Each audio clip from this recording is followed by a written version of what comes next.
ਸਤਿ ਸ਼੍ਰੀ ਅਕਾਲ, ਨਮਸਤੇ ਜੀ ਆਇਆਂ ਨੂੰ ਬੱਚੇ। ਸਵਾਗਤ ਹੈ ਤੁਹਾਡਾ ਮੇਰੇ channel Punjabi learning with Mohita ਵਿੱਚ। ਸੋ ਉਸ ਕੜੀ ਵਿੱਚ ਅੱਜ ਜੋ ਅਗਲਾ ਪਾਠ ਕਰਨ ਜਾ ਰਿਹਾ ਹਾਂ ਉਹ ਹੈ 9ਵੀਂ ਕਲਾਸ ਦੀ ਕਵਿਤਾ ਜਾਂ ਸ਼ਬਦ ਹੈ ਸ਼੍ਰੀ ਗੁਰੂ ਨਾਨਕ ਦੇਵ ਜੀ ਦਾ ਲਿਖਿਆ ਹੋਇਆ ਸਿੰਮਲ ਰੁੱਖ ਸਰਾਇਰਾ। ਬਹੁਤ ਹੀ ਮਿੱਠਾ ਜਿਹਾ ਔਰ ਬਹੁਤ ਹੀ ਗਿਆਨ ਵਧਾਊ ਇੱਕ ਛੋਟਾ ਜਿਹਾ ਸ਼ਬਦ ਹੈ। ਉਮੀਦ ਕਰ ਰਹੀ ਤੁਹਾਨੂੰ ਚੰਗੀ ਤਰ੍ਹਾਂ ਸਭ ਸਮਝ ਆਏਗੀ, ਸੋ ਧਿਆਨ ਨਾਲ ਇਸ ਨੂੰ ਸਭ ਤੁਸੀਂ ਸੁਣਨਾ। ਗੁਰੂ ਨਾਨਕ ਦੇਵ ਜੀ ਦਾ ਸ਼ਬਦ ਲਿਖਿਆ ਹੈ ਸਿੰਮਲ ਰੁੱਖ ਸਰਾਇਰਾ। ਸਿੰਮਲ ਯਾਨੀ ਕਿ ਉੱਚਾ ਲੰਬਾ ਦਰਖਤ, ਸਫੇਦੇ ਦਾ ਪੇੜ ਜਿਹਨੂੰ ਹੁੰਦਾ ਉਹਨੂੰ ਕਹਿੰਦੇ ਨੇ ਸਿੰਮਲ ਦਾ ਰੁੱਖ। ਸੋ ਗੁਰੂ ਨਾਨਕ ਦੇਵ ਜੀ 'ਚ ਕਹਿ ਰਹੇ ਨੇ, ਪਹਿਲੇ ਪੈਰੇ ਦੀ ਪਹਿਲੀ ਲਾਈਨ 'ਚ ਕਹਿ ਰਹੇ ਨੇ ਕਿ ਸਿੰਮਲ ਰੁੱਖ ਸਰਾਇਰਾ, ਕਿ ਜਿਹੜਾ ਸਫੇਦੇ ਦਾ ਪੇੜ ਹੁੰਦਾ ਹੈ ਜਾਂ ਦਰਖਤ ਹੁੰਦਾ ਹੈ, ਸਰਾਇਰਾ ਮਤਲਬ ਸਿੱਧਾ, ਬਿਲਕੁਲ ਇੱਕਦਮ ਸਿੱਧਾ, ਅਕੜਿਆ ਹੋਇਆ ਸਿੱਧਾ ਹੁੰਦਾ ਹੈ। ਅਤੀ ਦੀਰਘ ਅਤੀ ਮੱਚ, ਅਤੀ ਦੀਰਘ, ਦੀਰਘ ਮਤਲਬ ਬਹੁਤ ਲੰਬਾ, ਅਤ ਮੱਚ, ਮੱਚ ਮਤਲਬ ਮੋਟਾ, ਕਿ ਜਿਹੜਾ ਸਫੇਦੇ ਦਾ ਦਰਖਤ ਹੁੰਦਾ ਹੈ ਬਹੁਤ ਹੀ ਲੰਬਾ, ਬਿਲਕੁਲ ਸਿੱਧਾ ਹੁੰਦਾ ਹੈ, ਲੰਬਾ ਹੁੰਦਾ ਹੈ, ਉੱਚਾ ਹੁੰਦਾ ਹੈ, ਮੋਟਾ ਹੁੰਦਾ ਹੈ। ਓਏ ਜੇ ਆਵੇ ਆਸ ਕਰ, ਕਹਿੰਦੇ ਜੇ ਕੋਈ ਪੰਛੀ ਆਸ ਕਰਕੇ, ਓਏ ਜੇ ਮਤਲਬ ਜੇ ਕੋਈ ਪੰਛੀ ਆਸ ਕਰਕੇ ਆਉਂਦਾ ਹੈ ਕਿ ਮੈਂ ਇਸ ਦਰਖਤ ਦੀ ਜਾ ਕੇ ਛਾਂ ਹੇਠਾਂ ਬੈਠੂੰਗਾ, ਦਰਖਤ ਦੀ ਟਾਹਣੀ 'ਤੇ ਬੈਠੂੰਗਾ, ਜਾਏ ਨਿਰਾਸੇ ਕਦ, ਪਰ ਉਹ ਨਿਰਾਸ਼ ਹੋ ਕੇ ਚਲ ਜਾਂਦਾ ਇਸ ਪੇੜ ਤੋਂ। ਐਡਾ ਉੱਚਾ ਲੰਮਾ ਅਤੇ ਐਡਾ ਮੋਟਾ ਹੋਵੇ ਤਾਂ ਵੀ ਉਸ ਪੇੜ ਤੋਂ, ਜਿਹੜਾ ਦਰਖਤ ਤੋਂ ਜਿਹੜਾ ਵਾ ਪੰਛੀ ਹੈ ਜਿਹੜਾ ਹੈ ਉਹ ਉਦਾਸ ਹੋ ਕੇ, ਨਿਰਾਸ਼ ਹੋ ਕੇ ਜਿਹੜਾ ਉੱਥੋਂ ਚਲੇ ਜਾਂਦਾ ਹੈ। ਕਿਉਂ ਚਲਾ ਜਾਂਦਾ ਹੈ ਉੱਥੋਂ ਉਦਾਸ ਹੋ ਕੇ? ਕਿਉਂਕਿ ਇਹਦੇ ਜਿਹੜੇ ਨੇ ਫਲ ਫਿੱਕੇ, ਇਸ ਦਰਖਤ ਦੇ ਫਲ ਜਿਹੜੇ ਨੇ ਫਿੱਕੇ ਨੇ, ਕੋਈ ਰਸ ਨਹੀਂ ਉਹਨਾਂ 'ਚ। ਫੁੱਲ ਬਕ ਬਕੇ, ਫੁੱਲ ਵੀ ਜਿਹੜੇ ਨੇ ਬਕ ਪਕੇ ਨੇ, ਵਧੀਆ ਨਹੀਂ ਹੈ। ਕੰਮ ਨਾ ਆਵੇ ਪੱਤ, ਪੱਤ ਮਤਲਬ ਪੱਤੇ, ਕਿ ਇਸ ਦਰਖਤ ਦੇ ਪੱਤੇ ਵੀ ਕਿਸੇ ਕੰਮ ਜਿਹੜੇ ਨੇ ਨਹੀਂ ਆਉਂਦੇ ਨੇ। ਕਿ ਗੁਰੂ ਨਾਨਕ ਦੇਵ ਜੀ ਕਹਿ ਰਹੇ ਨੇ ਕਿ ਸਫੇਦੇ ਦਾ ਦਰਖਤ ਜਿਹੜਾ ਰੁੱਖ ਆ ਬੜਾ ਉੱਚਾ ਲੰਮਾ ਮੋਟਾ ਹੁੰਦਾ ਹੈ, ਪਰ ਜੇ ਕੋਈ ਇੱਥੇ ਪੰਛੀ ਵਿਚਾਰਾ ਆਸ ਕਰਕੇ ਆਉਂਦਾ ਵੀ ਮੈਂ ਇਹਦੀ ਛਾਂ ਹੇਠ ਬੈਠੂੰ ਜਾਂ ਇਹਦੇ ਫਲ ਖਾਊਂਗਾ, ਪਰ ਨਿਰਾਸ਼ ਹੋ ਕੇ ਜਾਂਦਾ ਹੈ। ਕਿੱਥੇ ਜਾਵੇ ਨਿਰਾਸ਼ ਹੋ ਕੇ? ਉਹ ਕਿਉਂ ਜਾਂਦਾ ਨਿਰਾਸ਼ ਹੋ ਕੇ ਇਸ ਦਰਖਤ ਤੋਂ? ਕਿਉਂਕਿ ਇਹਦੇ ਜਿਹੜੇ ਫਲ ਨੇ ਫਿੱਕੇ ਨੇ, ਫੁੱਲ ਵੀ ਬਕ ਬਕੇ, ਟੇਸਟਲੈਸ ਨੇ, ਕੋਈ ਵਧੀਆ ਨਹੀਂ ਨੇ। ਕੰਮ ਨਾ ਆਵੇ ਪੱਤ, ਇਹਦੇ ਪੱਤੇ ਵੀ ਜਿਹੜੇ ਨੇ ਕਿਸੇ ਕੰਮ ਨਹੀਂ ਆਉਂਦੇ ਨੇ।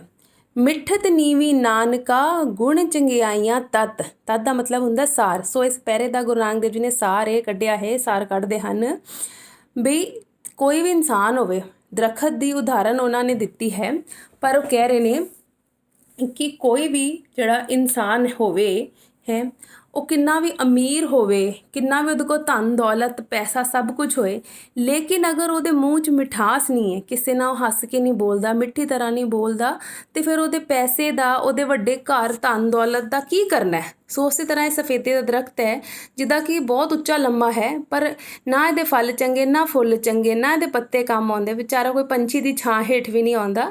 ਸੋ ਇਸ ਲਈ ਸਭ ਤੋਂ ਵੱਡੀ ਗੱਲ ਜਿਹੜੀ ਕਹੀ ਇਸ 'ਚ ਗੁਰੂ ਨਾਨਕ ਦੇਵ ਜੀ ਨੇ ਕਿ ਇਨਸਾਨ ਨੂੰ ਆਪਣੇ ਅੰਦਰ ਮਿਠਾਸ, ਨਿਮਰਤਾ ਰੱਖਣੀ ਚਾਹੀਦੀ ਹੈ, ਸਭ ਦੇ ਕੰਮ ਆਉਣਾ ਚਾਹੀਦਾ, ਸਭ ਨਾਲ ਮਿੱਠਾ ਬੋਲਣਾ ਚਾਹੀਦਾ, ਅਹੰਕਾਰ ਜਿਹੜਾ ਵਾ ਉਹ ਨਹੀਂ ਰੱਖਣਾ ਚਾਹੀਦਾ।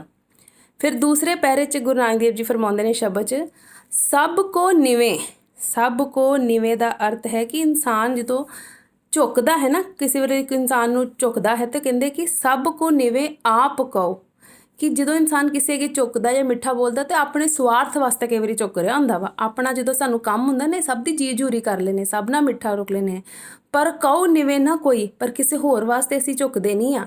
ਸਾਨੂੰ ਆਪਣਾ ਕੰਮ ਹੋਏ ਤੇ ਅਸੀਂ ਅਗਲੇ ਸਾਹਮਣੇ ਵਾਲੇ ਦੀ ਖੁਸ਼ਾਮਦ ਵੀ ਕਰ ਲਾਂਗੇ, ਉਹਦੇ ਅੱਗੇ ਝੁਕ ਲਾਂਗੇ, ਪਰ ਅਸੀਂ ਕਿਸੇ ਹੋਰ ਤੇ ਖਾਤਰ ਕਿਸੇ ਅੱਗੇ ਝੁਕਦੇ ਨਹੀਂ ਹੈ। ਪਰ ਤਰ ਤਰਾਜੂ ਤੋਲੀਏ, ਤਰਾਜੂ ਹੁੰਦਾ ਤਕੜੀ ਜਿੱਤੇ ਸਮਾਨ ਤੋਲੀਦਾ ਹੈ, ਤਰ ਤਰਾਜੂ ਤੋਲੀਏ ਨਿਵੇਂ ਸੋ ਗੌਰਾ ਹੋਏ, ਨਿਵੇਂ ਮਤਲਬ ਝੁਕਦਾ, ਗੌਰਾ ਮਤਲਬ ਭਾਰਾ, ਕਿ ਜਦੋਂ ਤਕੜੀ ਤੇ ਹੀ ਸਮਾਨ ਤੋਲਦੇ ਆ ਤੇ ਕਿਹੜਾ ਪਾਸਾ ਝੁਕਦਾ ਹੈ? ਜਿੱਤੇ ਭਾਰ ਜ਼ਿਆਦਾ ਹੁੰਦਾ ਹੈ, ਜਿੱਤੇ ਸਮਾਨ ਜ਼ਿਆਦਾ ਹੁੰਦਾ ਹੈ। ਸੋ ਉਹ ਇਨਸਾਨ ਹੀ ਝੁਕਦਾ ਹੈ ਜ਼ਿਆਦਾ ਜਿਹਦੇ ਅੰਦਰ ਨਿਮਰਤਾ, ਜਿਹਦੇ ਅੰਦਰ ਗੁਣ ਜ਼ਿਆਦਾ ਹੋਣ। ਜਿਹਦੇ ਅੰਦਰ ਗੁਣ ਨਾ ਹੁੰਦਾ ਉਹ ਐਵੇਂ ਆਕੜਿਆ ਫਿਰਦਾ ਵਾ, ਲੇਕਿਨ ਜਿਹੜਾ ਗੁਣਾਂ ਦਾ ਭਰਿਆ ਹੁੰਦਾ ਨਾ, ਜਿਹੜਾ ਗੁਣਾਂ ਦਾ ਚੰਗਾ ਭਰਿਆ, ਉਹ ਬੰਦਾ ਸ਼ਾਂਤ ਰਹਿੰਦਾ ਵਾ, ਉਹ ਮਿੱਠਾ ਬੋਲਦਾ, ਉਹਨੂੰ ਪਤਾ ਵਾ ਕਿ ਚੰਗਾ ਕੀ ਹੈ, ਮਾੜਾ ਕੀ ਹੈ, ਸਭ ਨਾਲ ਮਿੱਠੀ ਤਰ੍ਹਾਂ ਬੋਲਦਾ ਹੈ।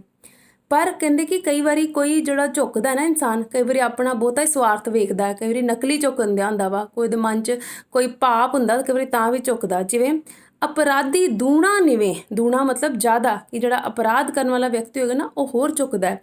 ਜਿਵੇਂ ਵਿਅਕਤੀ ਕਿਸੇ ਨੇ ਕਿਸੇ ਦਾ ਕਤਲ ਕਰਨਾ ਹੋਵੇ ਜਾਂ ਕਿਸੇ ਨੂੰ ਜ਼ਿਆਦਾ ਨੁਕਸਾਨ ਪਹੁੰਚਾਉਣਾ ਹੋਵੇ ਤਾਂ ਉਹਦੇ ਨਾਲ ਜ਼ਿਆਦਾ ਮਿੱਠਾ ਹੋ ਕੇ ਬੋਲੇਗਾ।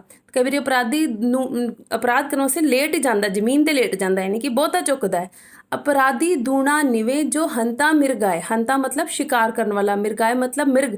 जिਵੇਂ ਕਿਸੇ ਨੇ ਹਿਰਨ ਦਾ ਸ਼ਿਕਾਰ ਕਰਨਾ ਹੋਵੇ ਹਾਂ ਜੰਗਲ ਜਾ ਕੇ, ਤਾਂ ਜ਼ਮੀਨ ਤੇ ਲੰਮੇ ਪੈ ਕੇ ਸ਼ਿਕਾਰ ਕਰੇਗਾ ਤਾਂ ਕਿ ਹਿਰਨ ਨੂੰ ਪਤਾ ਨਾ ਲੱਗੇ। ਤਾਂ ਕਹਿੰਦੇ ਉਹ ਝੁਕਣਾ ਤੇ ਗਲਤ ਝੁਕਣਾ ਹੋ ਗਿਆ ਨਾ, ਉਹ ਤੇ ਤੁਸੀਂ ਮਨ 'ਚ ਆਪਣੇ ਪਾਪ ਰੱਖ ਕੇ ਝੁਕਦੇ ਪਏ ਹੋ। ਤੇ ਕਈ ਵਾਰੀ ਕਹਿੰਦੇ ਇੰਝ ਦੁਨੀਆ ਵਿੱਚ ਕਈ ਇਨਸਾਨ ਇਹੋ ਜਿਹੇ ਹੁੰਦੇ ਹਨ ਜਿਹੜੇ ਇਸ ਵਾਸਤੇ ਝੁਕ ਜਾਂਦੇ ਨੇ, ਝੁਕਦੇ ਨੇ, ਕਈ ਵਾਰ ਉਹਨਾਂ ਦੇ ਮਨ 'ਚ ਪਾਪ ਹੁੰਦਾ ਵਾ। ਸੋ ਉਹਨਾਂ ਤੋਂ ਸਾਨੂੰ ਸਾਵਧਾਨ ਰਹਿਣਾ ਚਾਹੀਦਾ ਹੈ।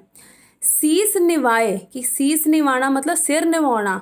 ਕਿਆ ਥੀਆ, ਉਸ ਸਿਰ ਝੁਕਾਉਣ ਦਾ ਕੀ ਫਾਇਦਾ, ਕੀ ਉਹਦਾ ਜ਼ਰੂਰਤ ਹੈ। ਜਾਂ ਹਿਰਦੇ ਕੁਸੱਦੇ ਜਾਏ, ਹਿਰਦੇ ਮਤਲਬ ਹਿਰਦੇ, ਦਿਲ, ਕੁਸੱਦੇ ਮਤਲਬ ਮੈਲ, ਕਿ ਜੇ ਤੁਹਾਡੇ ਮਨ ਵਿੱਚ ਮੈਲ ਹੈ ਸਾਹਮਣੇ ਵਾਸਤੇ ਲਈ, ਤੁਹਾਡੇ ਮਨ 'ਚ ਸਾਹਮਣੇ ਵਾਲੇ ਵਿਅਕਤੀ ਵਾਸਤੇ ਇੱਜ਼ਤ ਹੀ ਨਹੀਂ ਹੈਗੀ, ਤੇ ਫਿਰ ਕਹਿੰਦੇ ਕਿ ਝੁਕਣ ਦਾ ਕੀ ਫਾਇਦਾ। ਤੁਸੀਂ ਕਿਸੇ ਨੂੰ ਨਮਸਤੇ ਕਰਦੇ ਹੋ, ਕਿਸੇ ਨੂੰ ਪੈਰਾਂ ਨੂੰ ਹੱਥ ਲਾਉਂਦੇ ਹੋ, ਨਮਸਤੇ ਪੈਰੀ ਪੈਨਾ ਕਰਦੇ ਹੋ, ਪਰ ਕਹਿੰਦੇ ਜੇ ਸਾਹਮਣੇ ਜਿਹਦੇ ਤੁਸੀਂ ਪੈਰੀ ਹੱਥ ਲਾ ਰਹੇ ਹੋ, ਜਿਹਦੇ ਅੱਗੇ ਝੁਕ ਰਹੇ ਹੋ, ਤੁਹਾਡੇ ਮਨ 'ਚ ਉਸ ਵਿਅਕਤੀ ਲਈ, ਉਸ ਇਨਸਾਨ ਲਈ ਕੋਈ ਸ਼ਰਧਾ ਹੀ ਨਾ ਹੋਵੇ, ਪਿਆਰ ਹੀ ਨਾ ਹੋਵੇ, ਤੇ ਤੁਹਾਨੂੰ ਕਹਿੰਦੇ ਐਸੇ ਝੁਕਣ ਦਾ ਕੀ ਫਾਇਦਾ। ਮਨ 'ਚ ਤੁਸੀਂ ਮੈਲ ਰੱਖੋ ਤੇ ਸਾਹਮਣੇ ਵਾਲੇ ਅੱਗੇ ਝੁਕੋ, ਕਹਿੰਦੇ ਐਸੇ ਝੁਕਣ ਦਾ ਕੀ ਫਾਇਦਾ। ਸੋ ਇਹ ਸੀ ਗੁਰੂ ਨਾਨਕ ਦੇਵ ਜੀ ਦਾ ਛੋਟਾ ਜਿਹਾ ਸ਼ਬਦ ਸਿਮਲ ਰੁਖ ਸੁਰਾਇਰਾ। ਉਮੀਦ ਕਰ ਰਹੀ ਹਾਂ ਤੁਹਾਨੂੰ ਚੰਗੀ ਤਰ੍ਹਾਂ ਸਭ ਨੂੰ ਸਮਝ ਆ ਗਿਆ ਹੋਏਗਾ। ਜਿਹੜੇ ਵੀ ਸ਼ਬਦ ਜਾਂ ਕੋਈ ਲਾਈਨ ਤੁਕ ਦਾ ਸਮਝ ਨਹੀਂ ਆਈ, ਉਹ ਮੈਨੂੰ ਮੇਰੇ ਕਮੈਂਟ ਬਾਕਸ ਵਿੱਚ ਲਿਖੋ, ਮੈਂ ਉਸਨੂੰ ਦੁਬਾਰਾ ਸਮਝਾਉਣ ਦੀ ਪੂਰੀ ਕੋਸ਼ਿਸ਼ ਕਰਾਂਗੀ। ਸੋ ਇਸ ਨੂੰ ਚੰਗੀ ਤਰ੍ਹਾਂ ਆਪਣੇ ਘਰ ਬੈਠ ਕੇ ਤੁਸੀਂ ਪੜ੍ਹੋ, ਔਰ ਜਿਹੜੀ ਵਿੱਚ ਕੁਐਰੀ ਮੈਨੂੰ ਕਮੈਂਟ ਬਾਕਸ ਵਿੱਚ ਕਰੋ। ਧੰਨਵਾਦ।